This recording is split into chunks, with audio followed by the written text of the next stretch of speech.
Hey everybody, Karyn Bryant here, and today kicking back with me, I have got the Dean of Mean, Keith Jardine. My goodness, it is so good to see you and to say that. How are you? Welcome. How are you? Yeah, I'm great. I'm great. I'm just on this press tour. I'm really killing it, man. It's been great. Yeah, just trying to enjoy the moments. Nice, nice. Well, here's the thing, folks. Obviously, we know Keith is a former fighter, but he, for several years now, has been writing and directing films. Got a new one out called Kill Me Again. There will be no spoilers here. But Keith, what is the sort of overall storyline of this latest film of yours? So it's super simple. And I've learned to keep your elevator pitch simple. It's really helped me a long ways on this. Yeah. If you can sell a pitch movie in just a couple lines, and then people will pay attention. So yeah, it's Groundhog's Day, but Bill Uh-huh. Murray's character is a serial killer. There you go. There you go. There you go. And there's a great twist. I've seen it, folks. There's a great twist when I was like, Oh, okay. you Oh, have seen it. okay. Awesome. Yeah. Yeah, I did see it. Yeah, no, so it's great. I really So you got enjoyed to it. see it And again. You got to see it again because when you see it again, you're gonna pick up. There's a lot of Easter eggs. There's a lot of things like, oh, that's what that. Oh, is that person? There's a lot of things in there that you'll see when you watch it again. okay, very nice. Well, that's kind of cool. And that's part of the theme of this movie. Like you just said, there's a Groundhog Day element to it. So how did you kind of come up with the storyline? Is this something that you'd been working on for years? Did you make it a smaller version and make it, turn it into a full length feature? How'd you bring it? No, I did that. I did that already. I had a short before this El Paso 1185, and the short did really well. And I got a Hmm. full version of that. Won a lot of awards and all that. That's what helped me do this. But I got a lot of screenplays out there, a lot of big screenplays that studios are interested in, and all that. So what I needed to do was do something smaller that I could have complete control over, so Hmm. that when I go to the studios with these other screenplays, that I have like, oh, well, Keith, he can actually direct. He didn't just do this little short. He did a Right. full movie and was really successful and all this. So I was trying to come up with a contained idea that I can do this high concept. I love high concept movies Uh-huh. that keep you thinking, where you're thinking, like I'm still talking to people that watch it, like, was that? Was that? Like, that'll keep you thinking. So Yeah. I came up with Groundhog Day. I love the time loop, The Edge of Tomorrow, like that. There's a Hmm. lot of movies I love in that genre, and but I was like, what about if we did it from the perspective of the bad guy, right? Yeah. I think I was just watching the Dahmer series that came out on Netflix, and it was really blew me away. Yeah. The idea that we make heroes out of these serial killers who are really, really bad people. It's Right. like Right. I don't want to turn the camera on the audience and like make us root for this guy that's not a really good guy. Hmm. I get it. That's interesting. Have you, so you were born on Halloween, right? Yes, I was. Film. Have you always been a guy that's been into sort of like, not that this is a horror elements to this, obviously. Is that something that like you've been into all of your life? Yeah, I like psychological thrillers, Hmm. like Silence of the Lamb, that Yeah. horror film. Like I like that. I like things that are twisted and it makes you think and twists your mind and all that. I love that. I love that genre. Right. And then I like to have fun. Like all my films that is really sick. I don't know where I get this dark humor from, but all my films have this. It's got to be fun, man. And that's why when I write, I just create a movie that I want to watch. And Yeah. I didn't have a lot of training. I learned. I'm an actor. And I know how Hmm. to do dialogue, and like so, I just write. Like I keep writing. Okay, that's the movie I want to watch. That's not the movie I want to watch. So I shift over here, and I write linear like that. And just that's why I think people love reading my scripts. My scripts are super easy to read and they're super fun. Hmm. And you just get to the end before you know it. I love it. Well, I'm not gonna lie, Keith. I have a whole treatment for a screenplay, and I have like the first act written already. What? Yeah, yeah, yeah. It's yeah. I do it too. Like I write as well, and so I have like tons of like half written, or I can't say tons of half written books, but I've got like novels and things I've started. But I have the whole treatment that I wrote a long time ago, put it away, had my kid, all this stuff, and then I found it recently. I was like, holy crap! I'd love to talk to you about it. It's pretty cool, and I'm enjoying the process, and I know what you mean. Same thing for me. I was like, well, I could probably pitch just the thing, but I wanted to write it and prove some stuff as well. But I do kind of want to ask you So no, how no, no. you What got about into it you? Hold because on, hold on, hold on. Are you doing a short or are you going to do a full feature? Like, what are you doing? it's a full length feature that I wrote, and I'll give you the elevator pitch when we're not recording. But Okay, yeah, yeah. okay. There's so So much. I have so much respect. I mean, that is suffering to write something, to sit down in front of a computer every day. And that's what fighting was good for me, is because I Yeah. learned how to, train every day. And Right. no matter what, like I put my couple hours in every day writing. And a Hmm. lot of times it's all the torturous days for the good days where, oh my gosh, this is awesome. But most of it is just like you're staring at the computer and trying to get one line out. Yeah, it's hard because I like it to be perfect the first time. Yeah, and so that Yeah. cursor's blinking and like, oh, and I know you need to kind of like vomit it out and go back and edit. What is it? Hemingway said like write drunk, edit sober or something like that. But So whatever. this movie ruined me because that's exactly what I got. I got scripts that every script I've written is different, and this is the only one that I wrote. I wrote it. I wrote the basically first draft in a month. I wrote the beginning and the end. And like, oh, I know I got a story here. I started raising money, and I'm going to shoot this in a few months, Nice. which was Nice. nuts. Super ambitious, but it just flowed out. Except for the middle is always kind of hard. Yeah. But yeah, there's so much respect for that. Yeah, it's tricky. Well, thank you. But also, I do want to ask you. So, yeah, like, how did you do this, right? Because, and I should mention to folks, like, Michelle Waterson's in it. I'm working with her this weekend. Actually, you got Tait Fletcher in it. Like, it's fun. Like, you see, you're like, wait. Like, it's great to see them. But Cowboys in it. Maurice Green's in it. that's right, Maurice. That's right. I saw him come in too. I was like, okay, I love it.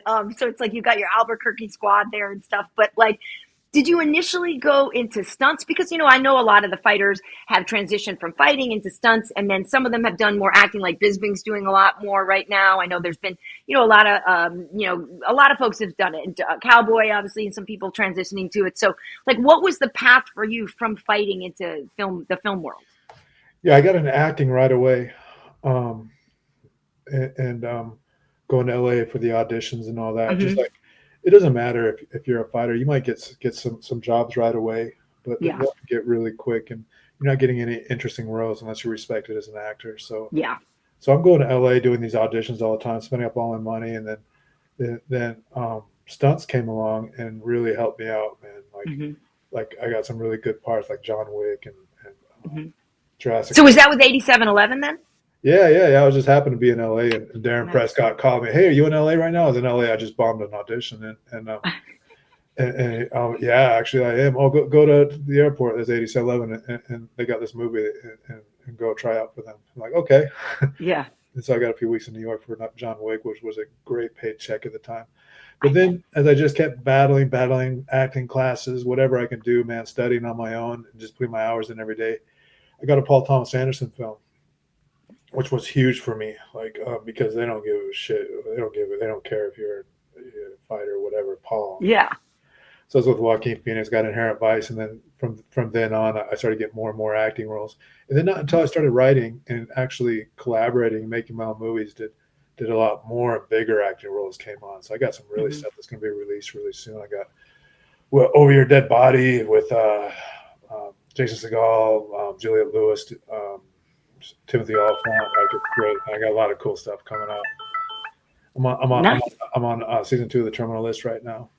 Cool. Yeah. It might be season 3 too. Awesome. There's a lot of cool stuff, but it's just like because now I'm just in the game as a collaborator, not a guy waiting by my phone for somebody to call me for a job. Right. Well, that's honestly that's the whole proactive thing. It's funny, that call was actually from work. That was like a Zupa call. I'm like, oh my gosh, I can't do it right now. I got it. Dana's calling me. I'll call her right back. I think it's a travel thing for my work this weekend. But no, but honestly, that's the whole thing, Keith. That is part of it. Is like you just said, you can't just show up and be like, well, I'm a tough guy, and like I can play tough guy roles. The fact, like you just said, like you respect for the acting classes, you respect the process, like you're actually doing the work. I think that's a really important lesson for you, because you have kind of laid a groundwork that I think a lot of fighters are going to want to follow. But that's incredibly important to take it seriously. Yeah, it's really hard to. My first acting class was a crumbing acting class, and I didn't want to do it because I didn't want to look like an idiot in front of people and like, oh, Keith Jardine was in it and he was doing this scene and he looked like an idiot and he's awful and all that. You know what I mean? Yeah. But no, you just got to do it, walk up and be vulnerable in front of a bunch of people and take the craft and the art seriously. And just like fighting, you would never have a respect for a fighter that just thinks he's going to walk in a fight because he's a tough guy and beat somebody up.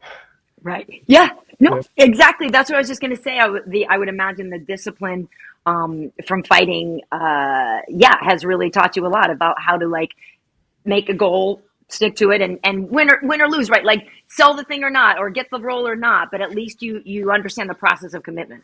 Yeah, as you know, you take your knocks in this, man. It's mostly fail. You got to learn how to fail and just believe in yourself and keep walking. And yeah.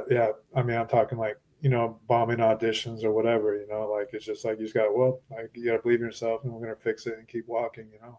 Yeah. Well, it's crazy though. You know the deal. The ones you think you totally bombed are like the ones you get. Like I used to walk out of something like, I freaking killed that. And then, you never hear from them again or whatever. Like Absolutely. I actually worked at, rest in peace, Malcolm Jamal Warner. I did a couple of episodes of that sitcom, like with him, Malcolm and Eddie years back. And I was very fortunate to do that. Over the years, I've done some sitcoms and like I've been in some films, but I'm always like playing like an anchor or a news person. So the Malcolm and Eddie thing was really fun to just like be acting. But it's a trip, and I think the fact that you've been on the stage of the octagon, like you've laid it all out there. You've been completely vulnerable. You've been all on your own. Like that had to give you a lot of confidence in a lot of ways to take on another career. Yeah.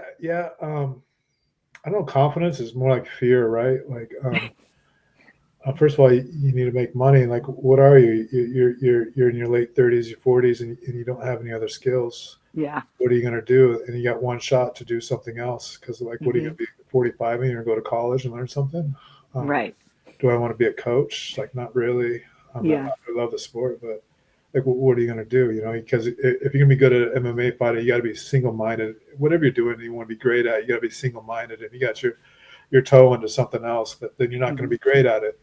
So now you get to again, you're 38, 40, you're retired, you're over the hill and fighting, and what can you do now? And I always loved acting. That led to acting, but I got some roles right away because of fighting. But then I had to put the work in to keep it going, man. Yeah. And like I said before, thank God for Stunts coming along. Nice. So, what is your sort of involvement in the MMA world now? Because I feel like the last time I saw you was when we had a show in Albuquerque or something in 2019 or something. But like, what do you still? I mean, obviously you train to stay fit and things like that. But like, what's your involvement? How much do you watch? How much do you train still? I especially watch the old guys. It's crazy, like Max Holloway's an old guy now. Yeah. I still love watching the old sluggers, man. Of course. Yeah, those guys. But when I pay attention, it's really cool because I was in the years when we're all just a family, trying to build the sport, the tough era, from 2004 to 2008, 9, 10, where it was just a family. Even the UFC, when you go to UFC headquarters, you know everybody by name, and it's just a family there, everyone working for the same goal to try to make the sport work. Yeah. And then I got a chance to go back with my girl Jody Escobar fighting and see what the sport has become it was Reebok back then, and it was like such a big business. It was like going in the NFL or something like that. And it's kind of like this is way different than when I did it, but it's also like it's a little bit of pride because the sport has become something like that. Like I heard it's beating NHL and things like that. Like it's crazy just to be proud of it like that. I was so proud when I know I said this earlier. I don't know why it popped in my head, but when UFC was the first organization to come back after COVID and they were doing fights, like I was so proud. Like, yeah, man, this is so great. Yeah. I agree with you. It's crazy because I was just back in Abu Dhabi and I hadn't been there since Fight Island. Yeah. And I had such a great time being there for Fight Island. And I've said the same thing to people. I'm like, you don't understand. We didn't stop. And like, we just kept going and we delivered the entertainment for the people. And like, I agree with you. I had a real sense of pride about that as well. And what you said, and that's what especially the old time fighters is like, and probably now too, but like trying to make the sport work and just being part of a family, trying to make the sport work and like always wanted to have entertaining fights. Like I was scared more of having a boring fight than losing, Yeah. And it's for the fans, the people that pay all the money to go sit in the stadium and travel and do all that. Like it's all for the fans. And I think that's lost in professional sports. There's like an entitlement, especially professional sports, is like, we're entitled to get paid. We're entitled for this. Well, you're entitled to get paid because people come and watch you, Yeah. Like when nobody watches you, like who cares what you do? You're just a dummy throwing a football around. Yeah, exactly. I feel like one of the last fights I interviewed you for, I think, was you and Gegard. That's my favorite. One of my favorite fights. The toughest fight I ever had, probably. Well, it was incredible, and I remember that, and like the That, interviews after, and it was incredible. It was incredible. that was my I'm last glad. fight. Yeah. I call that my last fight. Like I try to drop down to 85 after that. Uh-huh. I don't know why I did that. That was stupid. I guess I thought I fought everybody at 205, so let's try Yeah. 185. But Yeah. I got old really quick. And I That's got tough. That is tough. that cutting the weight, man. That was all I cared about. Was not training for the fight, cutting weight. Anyway, Gagard was that guy was tough, man. Like he's one of Yeah. the toughest guys I ever fought, man. Just standing in the ring with him and fight him to a draw. I got lucky because I got a penalty point, so it was a draw. So Yeah. I'll take it. Yeah, it was tough. Hey, okay, so I want to get back to so Kill Me Again. How are people going to be able to see this? It's in theaters and VOD, right? Or how's the best way for Yeah, people Kill to Me watch? Again. We're in theaters on August 8th. Mm-hmm. And wherever you rent your stuff, Amazon, Apple, wherever you rent it. But in fact, you can rent it right now, and you can do an old fighter a favor by renting it right now. And on Apple, I got you do a pre-order for it at Apple, and that really helps our placing for when the time comes. Cool. Awesome. Awesome. Well, I'll make sure that I put all the info for that in the description as well. I can't wait till people get because this isn't a. Believe me, people have watched this movie. They're supposed to not like movies, and like I've gotten nothing but praise. This isn't a good fight movie for a fighter. It's not a good independent film. It's a really good, twisted, fun, dark, interesting movie, man. And I Yeah. can't wait till people watch this, and I can't wait to start hearing people talk about it. I agree with you. And I actually was watching it. I had a layover from Abu Dhabi, so I was in New York and I was in the lounge. But there was parts where I was like, oh man, like it's a little gruesome and a little rough. I was like, I didn't, because I don't know if people are like looking over my shoulder or whatever. But I mean, I was enjoying it. So, Yeah. but yeah, There's no better feeling. I mean, equal to standing in the ring after you just beat a legend or something like that. There's no better feeling than being in a theater and watching people that you don't know react and laugh and have reactions to your movie. There's no better feeling than that. Yeah. Awesome. Awesome. Well, I'm happy for your success already. You've got a number of films out there, so if people want to go and look at your work, they can. But for sure, they should check out Kill Me Again on August 8th. And so yeah, you'll be out and about like hyping this up and everything. So people will be seeing you on the mainstream media and everything. I love it. I'm like Don't I forget to feel tell like Michelle she's awesome. She is so fun in this, and she's out. Don't tell her. yes. Yeah. Yeah, Michelle does a great job. I will see her this weekend, and I'll give her the high from you as well. And yeah, give our best to Jody. And it's just been really great catching up with you, Keith. It's been way too long, and I wish you the best of success. Thank you. Thanks.